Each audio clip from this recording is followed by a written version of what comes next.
Nagbabalik po tayo dito sa Good Morning Pilipinas. Extrajudicial killing, yan po ang isang isyong napapag-usapan simula po ng tumuntong ang administrasyon ni Pangulong Duterte dahil sa sunod-sunod na mga namamatay po dahil sa mahigpit na paglaban po sa droga. Pag-usapan po natin ang patungkol sa extrajudicial killings. Kasama po natin ngayong umaga, Attorney Maris Manalo, isang legal expert. Magandang umaga, Attorney. Hi, Dayan. Magandang umaga sa iyo at maganda ka pa sa umaga. Lalo na po kayo, Attorney. Attorney Maris, una ko ng tanong, ano po ba ang extrajudicial killing? Well, actually, ang extrajudicial killing, lahat ng unang uri ng pagpatay na outside the death penalty is extrajudicial or what we call as extrajudicial killing. So, murder, homicide, political killings, they are considered as extrajudicial killing. Diba? Kaya lang medyo sumisikat ngayon, dati na itong sikat, kada administrasyon meron pong ganito eh. So hindi na po ito bago, ang hindi na, extrajudicial it's not killing? new anymore. Nung panahon ni PGMA, remember, nagkaroon na rin ng issue tungkol sa extrajudicial killings. Kaya lang noon, politically motivated yung sinasabi nila mga namamatay, like mga pinapatay. For instance, yung kay Palparan, if you can still remember that. Tapos yung mga tinatawag ng mga makakaliwa, makakanan. So, pag napapatay sila ng hindi sang-ayon sa batas, wala naman ho kasi tayo ngayon death penalty. So, anything na pagpatay nang wala sa batas is extrajudicial talaga kasi ang nasa batas lamang po na legal, na tawag dito, ay legal na pamamaraan, yun yung death penalty. So, ito luma na. Nagkaroon na ng investigation dito long time ago. Not actually long time ago. During the period of PGMA. Nagkaroon na yan ng summit ng Supreme Court. Nagkaroon na ng Senate investigation on this matter. Kaya hindi na ito bago. You know what, Dayat? Ang difference lang ngayon. Kasi ang mga victims, ang mga sinasabi nilang mga biktima ng extrajudicial killing sa ngayon, mga quote-unquote kriminal, drug pusher, drug addict, at yung mga drug lords. O mga pulis na naging sangkot sa droga. Unlike before, ang mga biktima lamang nito yung mga journalist, yung mga iba yung political advocacy nila, salungat sa advocacy ng gobyerno. So, yun ang difference nila. Attorney, nabanggit nyo na yung mga napapatay ngayon, yung mga involved sa drugs, yung mga criminals or alleged criminals. Is there really a need to investigate po on this extrajudicial killings? Okay. Dayan, remember, ang sinasabi nila dito kung bakit nila gustong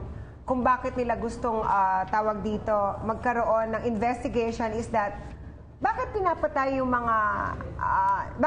mga pulis, okay? O nung mga nagbabaybash yung mga kriminal o yung mga drug addicts, ba't hindi nila idalin sa batas o ganito, magkaroon ng tamang proseso? Okay, number one, you don't need to investigate if you think that there is foul play.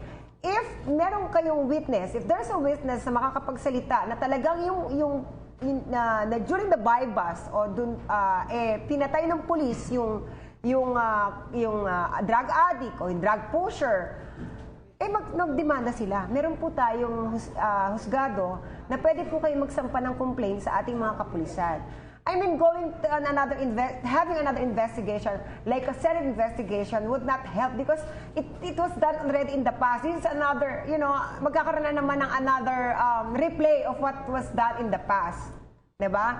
Ngayon, kung ang issue nila ay yung mga witnesses, ang gawin nyo, palakasin nyo po, kasi ang pag-aaral noon, di ba, in aid of legislation yan, nagkaroon na rin ng findings before na para magkaroon ng palakasin yung tinatawag na witness protection program para makapagsalita yung mga tao ng mabuti at makapag-testify sila o maging witness sila.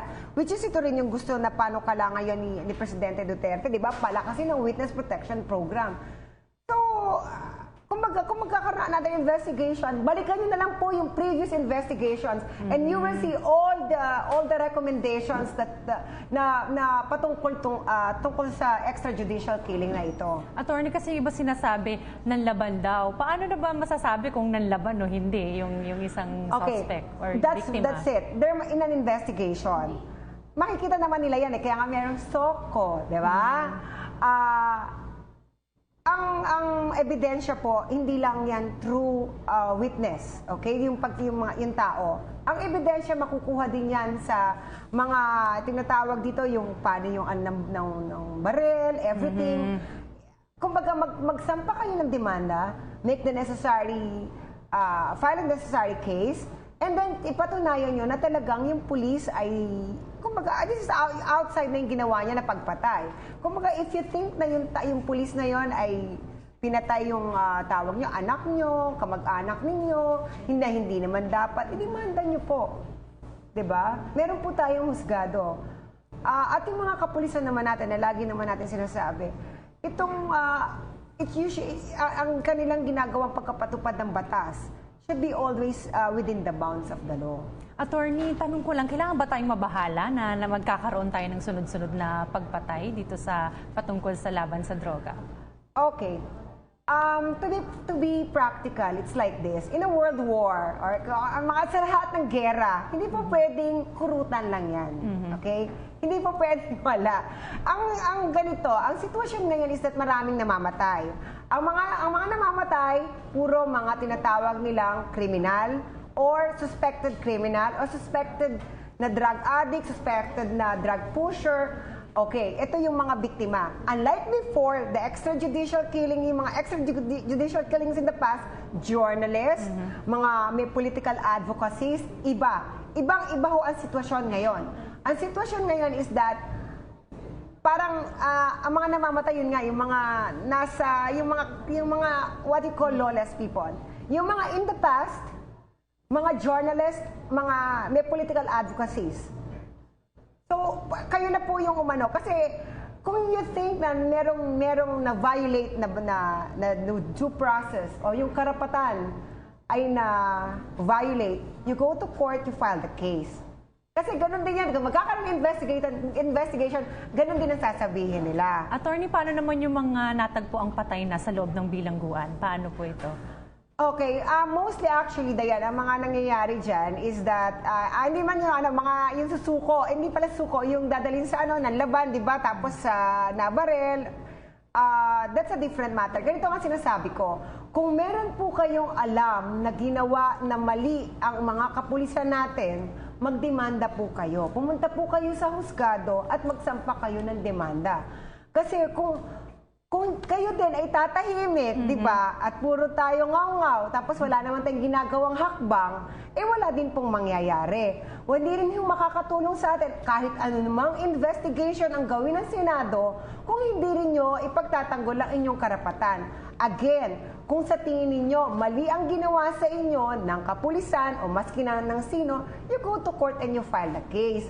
And then patunayan nyo na't mali yung kanilang ginawa. Ngayon, kung ang problema kasi, Dayan, even in the past, walang makapagpatunay. So, ano po ang gagawin natin? Even the court. Ang alam naman ng husgado, kung ano lang yung ebidensya sa submit mo, yun lang. So, kung wala ebidensya, anong gagawin natin, di ba? And yung idea na sinasabi, ang prosecutor dapat nandun sa scene of the crime para sabihin ko hindi po pwede yun. Hindi trabaho ng prosecutor yun. Yung nagsuggest yun, with all due respect, mali po yun. Ang prosecutor, ang alam niya is to prosecute, mag-prosecute ng mga nagkamali sa batas bilang representative ng ating ng Estado. Pero during the inquest, during yung preliminary investigation, siya yung tumatayong pinakahuwes. Kaya hindi po pwedeng makialam ang mga prosecutor during the investigation, yung tinatawag na police investigation. Kasi yan po ay trabaho ng kapulisan. Alright. Maraming salamat po sa pagsama ulit dito sa Good Morning Pilipinas. Yes, Always Dayan. nice to have you here on our show. Attorney Maurice Manalo, marami pong salamat. Ako po si Cathy San Gabriel. Subscribe na sa PTV YouTube channel.